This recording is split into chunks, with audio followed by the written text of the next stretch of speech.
आज तपास अधिकाऱ्याने आणखीन 3 दिवस वाढीव पोलीस कोठडी मागितली आणि त्याच्यामध्ये त्यांनी 10 मुद्दे न्यायालयासमोर मांडले आणि त्याच्याबद्दल त्यांनी युक्तिवाद केला। त्यांनी जे 10 मुद्दे मांडले होते ते आम्ही खोडून काढले। त्या 10 मुद्द्यापैकी 8 मुद्दे जे होते ते यापूर्वीच्याच रिमांड रिपोर्टमध्ये मांडण्यात आले होते। म्हणजे फर्स्ट रिमांड रिपोर्ट झाला होता त्याच्यामध्ये जे 8 मुद्दे होते तेच 8 मुद्दे रिपीट करण्यात आले होते। त्याच्यामुळे ते 8 मुद्द्यांना कन्सिडर करून म्हणजे ग्राह्य धरून न्यायालयाने ऑलरेडी 3 दिवस पोलीस कोठडी दिली होती। त्यामुळे त्याच मुद्द्याला रिपीटेड मुद्द्याला कस्टडी देण्यात येऊ नये अशी आमची मागणी होती।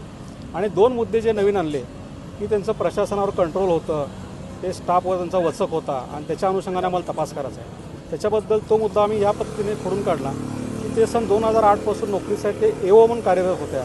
त्यामुळं पेशंटला सुविधा देण्याकरिता, शिस्त लावण्याकरिता कनिष्ठ कर्मचाऱ्यांवर नियंत्रण ठेवावं लागलं। याचा अर्थ असा नाही की ते काहीतरी वेगळं वागत होते आणि तशी परिस्थिती जर असती तर निश्चित डॉक्टर साहेबांनी त्यांना कामावरून काढून टाकलं असतं। त्यामुळे तो मुद्दा जो आहे की नियंत्रण होतं हा इन जनरल मुद्दा आहे, हिच्या कस्टडीची गरज नव्हती। त्याच्यानंतर 10वा मुद्दा जो आहे की या 3 दिवसादरम्यान 27 कर्मचाऱ्यांनी तक्रारी दिल्या। त्याच्याबद्दल आमचं असं म्हणणं होतं की 2700 लोकांनी देऊ दे, पण हिच्या कस्टडीची गरज काय? कारण 27 कर्मचारी म्हणजे कोण? जे सध्या हॉस्पिटलमध्ये काम करत आहेत, निश्चितच ते मालकाचंच ऐकणार। त्याच्यामुळे त्यांचे जे स्टेटमेंट आहेत ते काय चार्जशीट येईल, ज्यावेळेस ट्रायल सुरू होईल ते आम्ही खोडून काढू, पण त्याच्यामुळे आता कस्टडी देणं हे कारण योग्य होणार नाही आहे।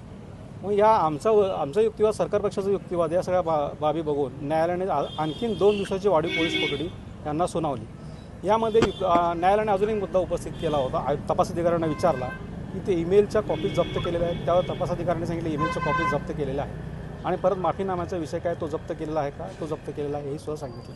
त्यामुळे आणि आम्ही अजून एक असा मुद्दा मांडला, आज जे 10 मुद्दे मांडलेत त्यातला एकही मुद्दा म्हणजे 10च्या 10 मुद्दे जरी पकडले ते हिच्या कस्टडीशिवाय शक्य होते। म्हणजे ते 10 मुद्द्यांसाठीच्या कस्टडीची गरजच नव्हती, तरीसुद्धा म्हणजे यापूर्वी दिलेली होती कस्टडी ती मान्य आहे। त्यामुळे हिच्या कस्टडीची आज पुन्हा गरज नाही आहे। त्यामुळे न्यायालयीन कोठडीत घ्यावी अशी विनंती केली होती।